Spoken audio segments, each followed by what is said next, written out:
The prefix meta has a lot of different meanings, but in metagame it means denoting something of a higher or second order kind. Metagame is the game that is simply above the gameplay. In Dota, it is knowing counterpicks to the enemy heroes, following the rune spawns, warding choke points, following and anticipating what the enemy team is doing, and creating routes in your head to do all of this efficiently.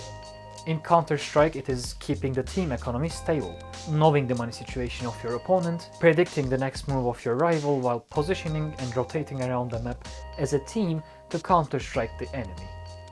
Any metagame requires abundant knowledge of the base game, whether it's a MOBA or a shooter. The metagames surrounding Dota and League are completely different. And while Valorant and CS are more similar, the differences in the economy system and the gunplay makes them two distinct games. Also the heroes as well. This concept of a game above gameplay is something that's on my mind quite regularly. What goes through the heads of the most competitive video game players on earth when they do what they do best and win. Double smokes in the same place there. Simple just jumping casually into the side. He's gonna fall down again. Why is this shot from Simple? Are you serious? What is that? You can't do that, Simple. The fact that many of you, myself included, didn't know anything of this before Apex Legends is frankly kind of unforgivable. That's not to say Apex doesn't have some of its own intense firefights. I put a good 100 hours in on Pathfinder and Octane combined. But half of the match is preparing and looting and hiding, waiting for stuff to happen. You don't wait in Titanfall. The whole match is a non-stop fight with way more peaks than there are valleys. This is by far the most top shelf finally to— While listening to these lines, something clicked in my head. Apex is my third most played shooter of all time, and Funky is not exactly wrong about the pacing of matches. I have heard this critique many times about many different games and even shared this point of view to criticize some shooters or praise others. I used to agree that if there was too much downtime between shooting at people in a game, then the game was boring.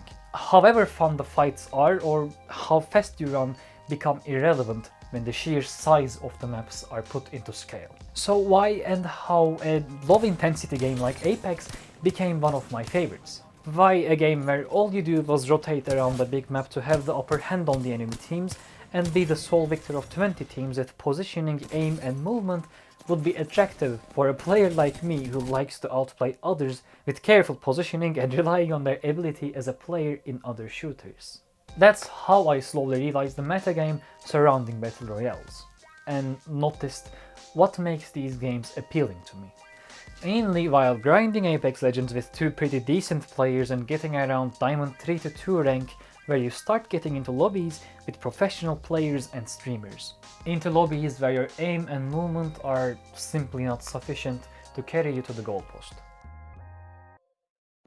The broadest metagame surrounding most Battle Royales could be watered down to a general template. A game of knowing the health and ammo situation of your teammates, following the whole lobby in your head by paying attention to where other teams drop, rotating around the whole map using the routes that make the most sense, using the initial flight path of the dropship to track other teams and anticipate where they might be moving towards, knowing how to take control of buildings and where your enemy can and cannot be at any time.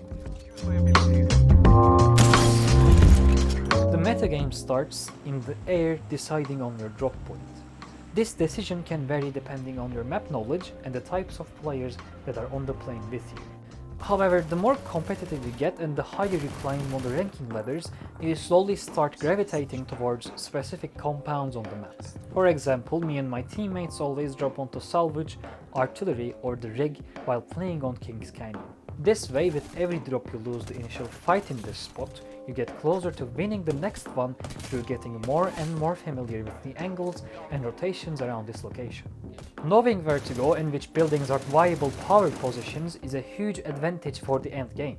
Knowing when and where to rotate to also starts with your initial drop spot. How far away you are to the center of the zone, where the next ring might be at, and which compound would be the best one to rotate to so you have the most control over the safe zone and possibly even the next safe zone. To make the best decision on where you will be rotating to, you need to be able to guess where the enemy teams are. You make this prediction based on information such as remembering the number of teams around your initial drop area, the gunfights you hear, and where the flight path crossed over. After this decision comes the dynamic part where you run across, drive across, or fly across the map to get to your target location.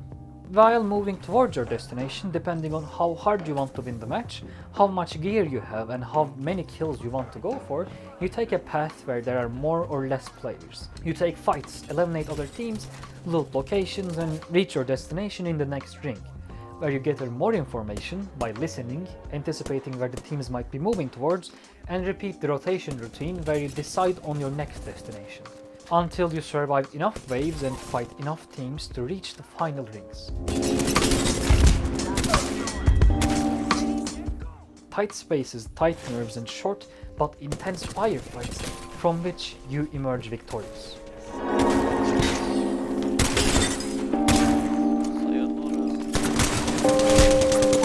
Fuck me! You got this, go kill him. Got him, man! Yes! Big boy! Well, hopefully, most of the time you either die where you drop, or die rotating, or just die from a stray bullet. Battle Royales are hardcore. 100 people drop onto an island and only one survives winning that match. Winning a match of PUBG is much more satisfying and gratifying than winning a match of Call of Duty. Wins matter much more and deaths teach a lot more. These singular matches, when combined, tell a greater story for the player, where they slowly learn the guns, the maps, the angles, the movement, and with each death they become better at the game. Learn something, realize what they did wrong and keep improving. With every match they die, they bring more people down with them the next time, get closer to that final ring, get better end placements, until finally they emerge victorious out of that lobby. While doing so, they think more and more about the metagame of their Battle Royale. With every lesson they take, they also feel the improvement. They slowly realize how deep they are to the meta of these games. Battle Royales are hardcore, but they provide players with experiences and stories that no other game mode can provide. Experiences of intense feelings and stories of obvious improvement. And I think their metagame, the amount of thought you need to put into a single match, and their hardcore nature are obvious signs of how competitive these games are. They are much more competitive than people give them credit for.